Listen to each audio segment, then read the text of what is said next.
All right, I'm back again, and again I have a glorious package here from Walmart.com. Just gonna cut this open real quick.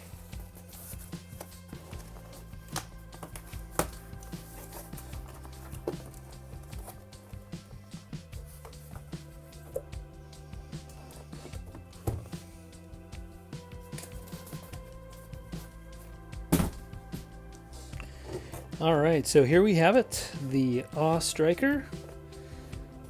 Some great artwork, and there is our driver crankcase. Just want to check the back. Let's get the removable hatch for the engines. Man, I thought that was such a great detail. Looking back, they don't do that anymore. But looking back on the GI Joe toys. The little hatches and engine details that they included, I really thought that was a great addition.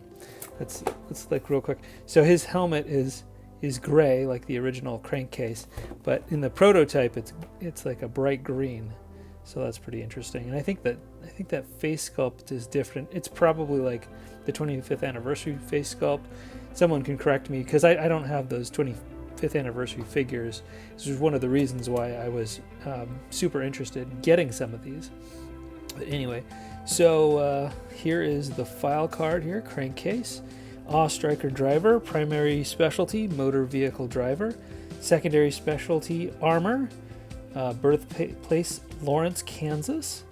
Crankcase is a former race car driver who is at his best when the speedometer is redlined. Yep. That's all we get as far as a file card, which is kind of a shame. The original file card, I remember it said that he's like a cranky guy, has a bad disposition and everything, which I thought was unfair. I know, I'm sure it was Larry Hama being colorful and fun when describing the characters, but I always thought of Crankcase as being more of a happy-go-lucky Irish guy, or one of their Irish counterparts or something. He's got that sweater. It's kind of a British military look to him. So anyway, but I wanted to compare and contrast. This is my vintage Awe Striker. Oops, my hose came off.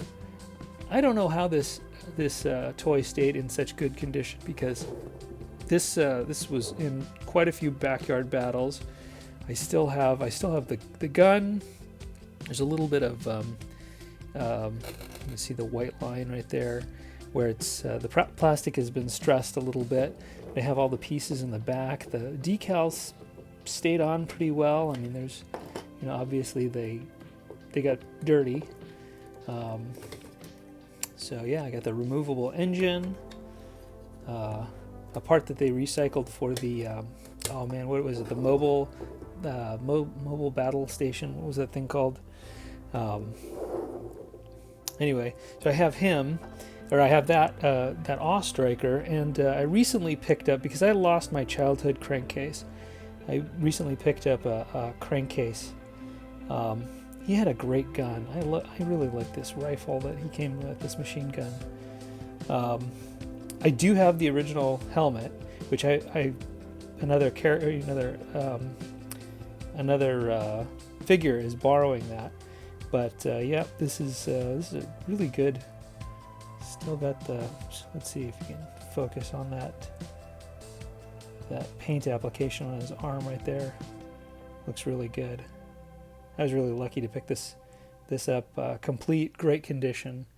Love that crankcase. Oops! Oh, I just broke my toy. Oh yeah, the one thing that went on these, because I'd put these in a toy box, and the aerials broke off, and so I don't know what happened to those, but those are long gone. Anyway, pretty good condition. The steering wheel got eaten up from all the people whose hands I put grasping that steering wheel, and the struts are pretty weak, so that's a little bit of a weak point. But everything else works pretty good. The shocks are going. But one thing I noticed, I thought that the new crankcase looked a little different. I thought, well, it's modern head sculpt and all that stuff. But I realized what it was is that they gave him a full beard. I don't know when they've started doing a full beard, but originally he only had a mustache, and they actually changed it in the artwork too. They changed the face on the artwork. So.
Oh, all right. So finally got all the stickers on. There are a million stickers, teeny tiny stickers. I mean, look at the size of some of these stickers, especially the ones on the gun. I mean, look at that. It's like 2 millimeters by 2 millimeters. Little gas sticker. Lots of great detail. One of the reasons I've always loved this thing, and I now have a better appreciation for all the stickers that my dad put on this thing on Christmas Day back in 1985. But yeah, I'm fairly happy. There's one sticker that I have not placed yet, and I'll show you what that is and why. Okay, so not only are the stickers tiny, but they're invisible because they're like white ink on white backing. So the tiny ones with writing, it's like, you're lifting up the sticker, and it looks like there's, you can't tell what's coming off, until you get it on, and you can put it against a dark background and see what it says, and then match it with one of these, stickers that has text on it. But anyway, the one that I haven't put on is the large star, and it's meant to be on the it's meant to be kind of centered on the hood, but it's not on the sheet like that. It is. That sticker is on my vintage example here. You can see that. I also did. I want to admit something. I lost one sticker. It ended up curling over onto the backing, and I lost this side where it says grease 84 type G. See, there's one here, and there should be one on the other side of the hood, but I thought it looks fine. It looks kind of cool being non-symmetrical. I also noticed that there's a difference in the sculpt where they have this seam going across the hood on the older one, and they don't on the new version. Lots of differences in the way that, because I remember my dad putting this together. I remember that the the steering mechanism here for the wheels, and all those were all pieces that had to be assembled before the bottom and the top were connected together. And in the new version, those are already pre-assembled, and all you have to do is click the wheels on. I think everything's basically comes assembled to a point where, until it becomes so that it's a practical, there's a practical reason why they didn't have the roll bar on, and that was to kind of keep everything in the packaging and not get damaged. And obviously having the gun on top gives that a larger profile. I remember the gun came in 3 pieces, 2 pieces you snap together and then held together with this kind of the brunt of the cannon here.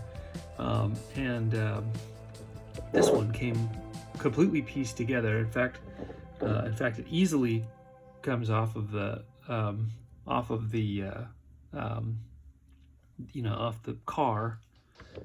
vehicle. My older one, you can snap it off, but the plastic's kind of fatigued, and I don't really want to mess with it. So yeah. In some cases, I was like, "Wow, where does this go?" And I looked at my my vintage example, or my vintage Awe Striker, and the sticker wasn't there. The one that threw me off is the United States sticker, which may have been a 2-part sticker originally that goes across. Man, that's faded. I didn't even realize until I just picked it up, 2 seconds to put it on camera, that I didn't realize that sticker was still there, because it's so faded. In fact, if you just look at it head on, it doesn't look like the sticker is there, but if you kind of tilt it, you can kind of see how that sticker is still on there. But I've decided I'm not going to put the star here. First of all, I've got kind of a lot of stickers, kind of a lot of visual interest going on here, but I kind of want to leave that off because, I don't want to put it here just because I want to kind of have a little bit of a visual difference between my new Awe Striker and the vintage Awe Striker. So I decided there's a lot of, and I did some creative sticker placements. I thought, there's a sticker that's supposed to go here for gas, and I decided to move it here because this kind of looks like the gas tank, and I always ended up putting like the gas nozzle on this spot anyway, so I don't know, seemed appropriate, but I've got this kind of like blank spot here for another sticker. I think that's where I want to put the large star, just to kind of give it a nice profile. I also saw this sticker is supposed to be here, and that's actually where it is on my vintage version, right there. And I've seen it here, and I like the way that looks. So that's what I decided I was going to do with that sticker.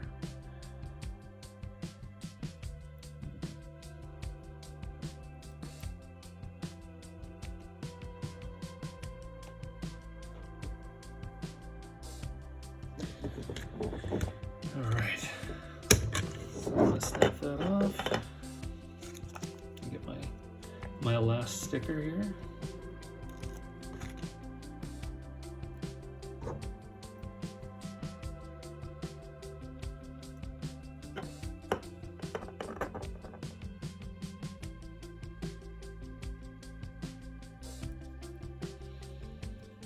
A little bit of a challenge putting it on a kind of a curved surface, but that came out pretty good. I think that's going to give the Awe Striker a nice look from the side. Yeah. Yep. I don't know. I think that looks pretty tight. Yeah. So one of my favorite toys, my favorite all-time toys. I still, it's still kind of baffling compared to I ended up throwing away a lot of my broken G.I. Joe vehicles and stuff. My Ostriker broke, or not my Ostriker. This is my Ostriker. My Sky Striker broke. I'm trying to think of some other things, but yeah, this one kind of stayed in good condition. Really a solid toy, and I'm glad I still have it. I think I had this before I even had the Sky Striker. I also have an Asp, which is a vintage Asp, which is pretty good. But yeah, one of the all-time great G.I. Joe vehicles. Really hard to find. When they opened the pre-orders, this one sold out, and I didn't get it. And somehow, thankfully, I think I don't know how the Walmart website works differently than Target, but one of the things that I've noticed is that if people cancel their orders on Walmart, the items show back up. And so if you just kind of watch the website like a hawk, you can kind of grab the thing that maybe you missed the first time around on pre-orders. That doesn't seem possible with Target. I mean, I've looked, and the stuff that went out, the Target exclusive figures that went up for pre-sale, I think they just permanently put them on, put a block on there and say, hey, we're out. And then I don't know what they do if someone cancels their pre-order. Maybe that's what goes up on the shelves. I have no idea, but anyway, a few days later, I saw the Ostrikers were back up and available on Walmart. So I grabbed one, and it's bitchin'. Truth be told, I don't have a Vamp. I'd love a Vamp. So if that's the next thing that they come out with, that would be great. I don't know if I don't know anything about these toys. It seems like anything that requires like different types of material other than plastic is something that Hasbro isn't willing to do. That might have something to do with their supply chain and sourcing and all that stuff. And I know that the Vamp has like metal. I don't know. They may have redesigned it, but the original ones had like the metal axles inside them. Whereas this is all plastic. So, something like an Ostriker might be easier for them to produce than a Vamp.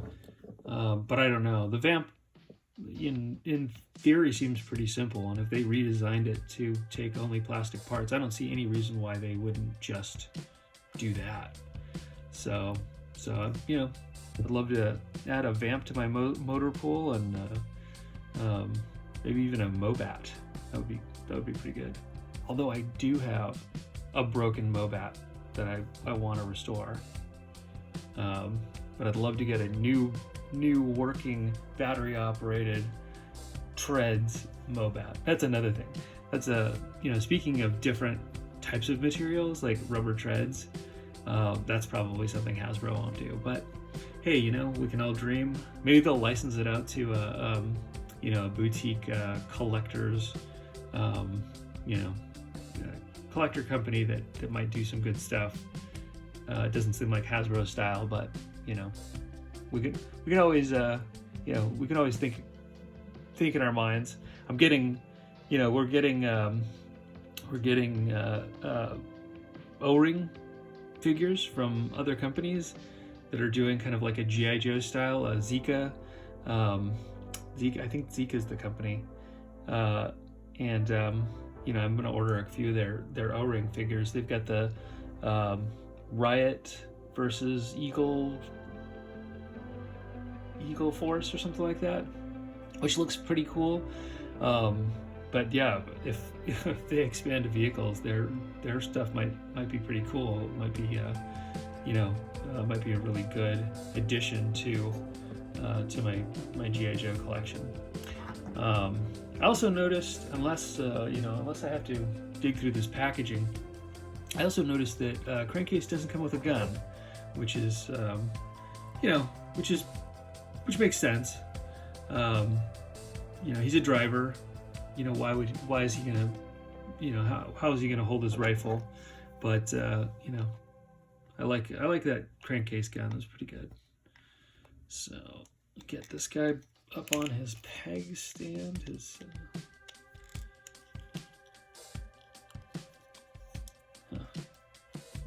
It has a odd stance.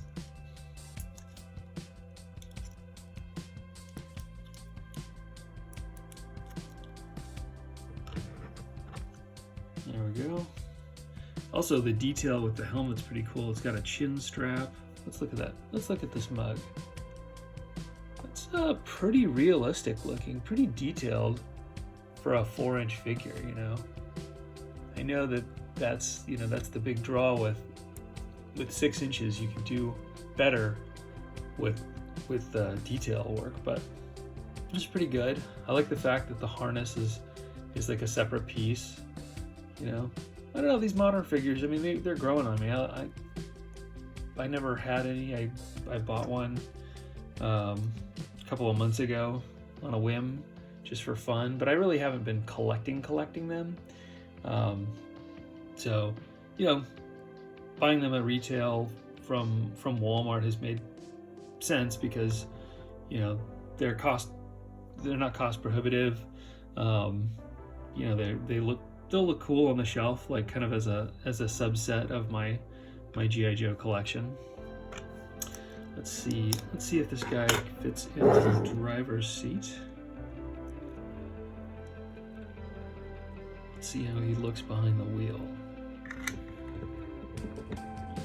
Yeah, he's a little awkward. He's a little hard to get in there.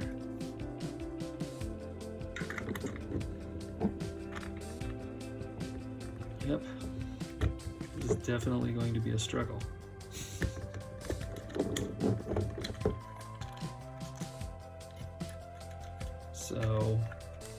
So crankcase doesn't fit.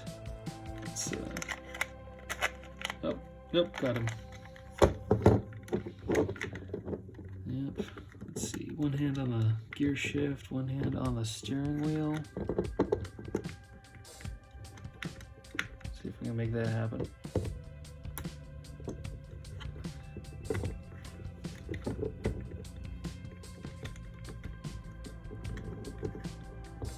All right.